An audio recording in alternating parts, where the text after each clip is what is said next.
Welcome to the Deep Dive. Today, we're hitting on something that's absolutely key to how we take in and hold on to new information.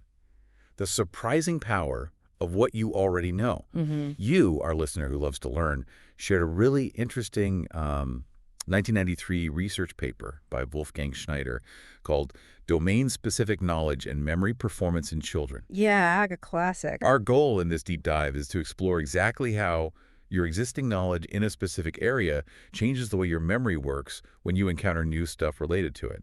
It's about understanding how your brain's existing landscape, shapes what you can learn and remember. That's right. It's not just about having a pile of facts tucked away. Schneider's research and a lot of work around it shows that your knowledge in a specific area acts like a magnet and maybe a filter for new information. For you, someone who wants to get a solid handle on new subjects without feeling overwhelmed, grasping this can really change your learning game. We're aiming for those moments where things just click, right? Those unexpected connections that help information stick, all without getting bogged down in academic jargon. Okay, let's get into it. Yeah. The central idea, domain-specific knowledge, just means how much you know about a particular subject. Could be anything from coding to cooking to, ancient history. Right. What's fascinating is how this existing knowledge actually influences the memory strategies you use. The article points out some really interesting ways this happens. Yeah, what's fascinating here is the way your current understanding can either make certain memory techniques more effective for you or allow you to apply those techniques to related areas more broadly. Or even sometimes make it so you don't need to consciously think about strategies as much. Exactly. The article talks about these sort of recall tasks with kids. Researchers found that if kids understood how things were related, like knowing that a carrot and a pea are both vegetables, Yeah. they were much better at sorting those items and remembering them later. Early research into how knowledge helps us organize information showed that when items could be linked by category or association, kids with more knowledge showed better organization when they tried to recall them.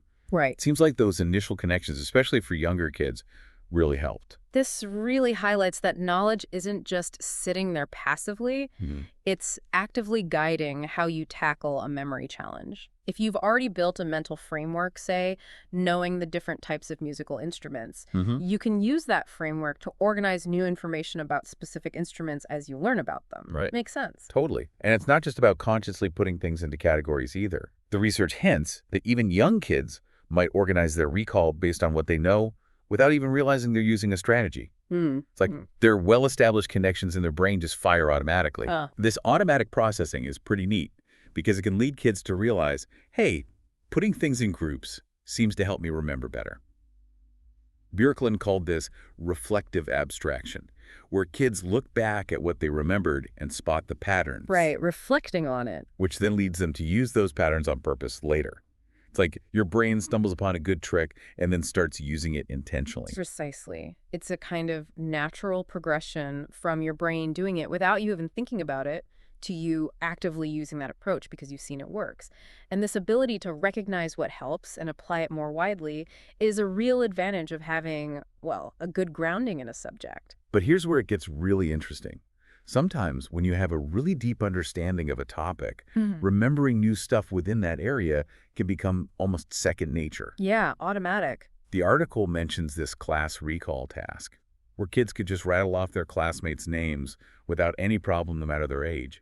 This is a domain where they've built up a massive amount of knowledge, right? Exactly. Super familiar. They didn't need to consciously think of a memory strategy, unlike when they were trying to remember like a random list of words. This really underscores the point that when you know a subject inside and out, getting information back out becomes less of a struggle, more fluid. It's like the information is so tightly woven into your existing understanding that it's just there, ready to be accessed without needing specific techniques or reminders. Okay, so now the article takes a bit of a turn and looks at the non-strategic effects of knowledge. And this is where the expert-novice paradigm comes into play. Think of this as comparing how people who are experts in something versus complete beginners perform on memory tasks related to that expertise. Even when you compare kids who are experts to adults who are beginners. And some of these findings are just, eye-opening. They truly are. The classic 1978 study by Chi comparing child chess experts to adult chess novices is a perfect example. Oh, yeah, I remember reading about that one. Even though adults usually have better general memory skills, right? Mhm. The child chess experts remembered actual chess positions much better than the adult novices. Wow. This completely flipped the usual idea that memory gets better with age, suggesting that in this specific area, what you knew was more important than how old you were. Imagine that a child's passion for something, giving them a memory edge over an adult newcomer. It's incredible, right? 10-year-olds outperforming adults on a memory task just because they were chess fanatics. Hmm. And this wasn't a one-off. Research built on Chi's work, looking at child and adult experts and novices, confirmed that being an expert really boosted recall for meaningful chess positions. Uh-huh. But here's the kicker. This advantage disappeared when they looked at random chess positions or a completely different task with, like, regular shapes. Right, so it wasn't just general memory. Exactly. Yeah. This really shows how specific the effect of knowledge is. General memory ability still favored the adults, so it wasn't just that the kids had better overall memory. Precisely. The benefit you get from being an expert is very much tied to the area of your expertise. It's not a general memory superpower. It's very focused. And using those control tasks with random arrangements and non-chess pieces really helped researchers pinpoint the role of chess-specific knowledge. And it's not just chess. The article discusses studies on kids who were soccer fanatics, Yeah. where they found the same kind of thing happening with learning from text. Oh, interesting. Soccer, too. Yeah. The young soccer experts remembered and understood more of a soccer story than older individuals who didn't know much about soccer. It's the same pattern. Deep knowledge in a particular area allows even younger people to do better than older people who don't have that specific knowledge. These findings really drive home the idea that the amount, in a field has a direct impact on how well you can process and remember new information in that field, almost regardless of your age or general memory capacity. So it's not just that experts remember more. They also seem to remember differently. The article dives into how expertise changes what and how you remember. It's not just about having more facts in your head. It's about how those facts are connected and organized. Exactly. Think of it like a meticulously organized filing cabinet versus, I don't know, a jumbled box of papers. Experts have a more integrated and cohesive understanding. For example, research on kids who were dinosaur experts. Right, the Dino Kids. Yeah. It suggested their knowledge about dinosaurs was much more interconnected and detailed compared to kids who weren't particularly interested in them. And it's not just about the number of connections. There are also fundamental differences in how experts structure information in their minds. Research on Star Wars experts found that they organized information in terms of the bigger picture, understanding the overarching goals and subplots, The grand narrative. which was different from how novices saw it. Even among the experts, younger ones tended to focus on the good versus evil aspect, while older ones saw it more as an international conflict. That's a fascinating difference in perspective, shaped by deeper understanding. It truly is. It shows that as you become more knowledgeable in an area, the way you think about and organize information within that area becomes more sophisticated. You move from like a surface level understanding to a deeper, more nuanced grasp of the subject. And then there's this idea of chunking and pattern recognition, which came up a lot in the chess research. Oh yeah, chunking is huge. Experts can instantly recognize meaningful patterns in a chess game, these chunks, much better than beginners. This allows them to remember more because they're not trying to memorize every single piece in isolation, but rather these familiar configurations. Research looking at how experts recalled piece relationships confirmed that they recreate similar patterns in their memory. It's like they see the whole board in terms of strategic relationships rather than just a collection of individual pieces. Exactly. Experts don't just see more pieces. They see entire strategies and relationships at a glance, compressing information in a way that makes it much easier to recall. This is a key difference in how an expert's mind organizes information. Their extensive experience has allowed them to internalize common and important arrangements, making recall much more efficient. It's about spotting familiar structures within new information. Right. And finally, the article touches on how experts prioritize information. In the soccer text study, even young soccer experts were better at picking out and remembering the most important parts of the story compared to novices, Yeah. who tended to remember important and less important details more equally. Interestingly, Older experts showed an even stronger tendency to recall the key information best and less important details the least. Hmm. This shows that expertise also hones your ability to discern what's truly relevant in a given domain. This ability to selectively remember what's important is a real sign of expertise. It shows a deeper understanding of the core elements and the underlying significance of information within that field. They know what truly matters. Now, here's a bit of a surprising twist.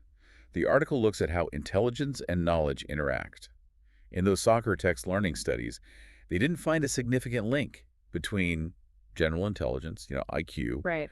and how well the experts and novices recalled or understood the text within their respective groups. Really? No IQ effect. Within the groups, yeah. Yeah.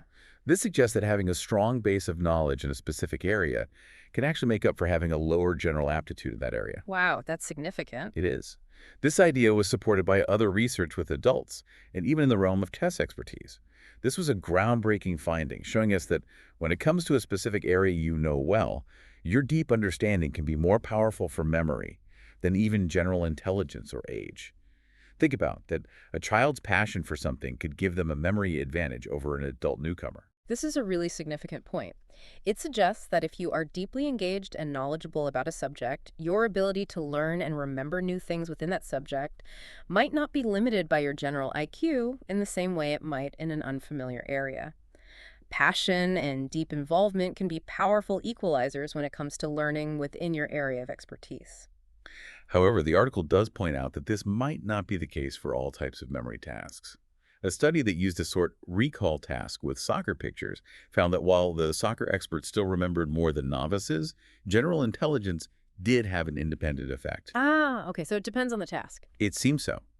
The researchers suggested that when a task relies more on deliberate strategies, your overall cognitive abilities still play a role. So while deep knowledge is a huge advantage, it doesn't completely eliminate the influence of broader cognitive skills in every situation. That's a crucial distinction.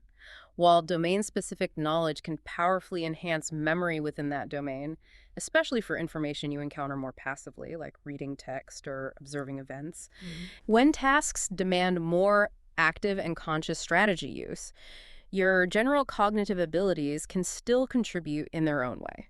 And finally, the article emphasizes the importance of metacognitive knowledge, which is basically your understanding of how your own memory and learning work. Right, knowing how you learn. Exactly. Even if you have a ton of knowledge about a subject, knowing how you learn best and having a good grasp of memory principles still makes a difference. The soccer expertise studies showed that both experts and novices who had a better understanding of how to recall text performed better overall. This really brings home the idea that the best learning and memory come from a combination of factors. Deep knowledge provides the strong foundation and easy access to information, while good metacognitive skills allow you to manage your learning process effectively, regardless of how much you already know about a particular topic. Yeah. Think of it like knowing how to drive a car, which is the domain knowledge, Yeah. versus knowing the best routes to avoid traffic and how to maintain your car for optimal performance. That's the metacognitive knowledge. Both are important for getting where you want to go efficiently, right? That's a great analogy. Yeah. So to wrap it all up, the big takeaway from this deep dive into Schneider's research and the surrounding work is this. What you already know acts as an incredibly powerful framework that significantly enhances your ability to learn and remember new information within that specific area. Definitely. It helps you use memory strategies more effectively, can make remembering almost automatic, and can even help you compensate for differences in general intelligence in that domain. For you, the learner, this has some really practical implications. It underscores the value of truly immersing yourself in subjects that fascinate you. Building a strong base of knowledge isn't just about accumulating facts. It fundamentally changes how you process and retain new information in that field, making future learning much more efficient and, well, enjoyable. Think about a time when your passion for a hobby made it easy to remember intricate details or complex rules. That's the power of domain-specific knowledge in action. Exactly. Don't underestimate the power of going deep. It's not just about knowing more stuff. It's about transforming how your brain interacts with that kind of information. This leads to a really interesting final thought for you to consider. Given how profoundly our existing knowledge shapes how we remember and learn, how might we rethink education to better leverage the unique areas of expertise that children and adults already possess, even if those areas seem, unconventional. Interesting question. What overlooked passions or expertises might hold surprising keys to unlocking new learning potential in unexpected fields? It's definitely something to think about as you continue your own learning journey.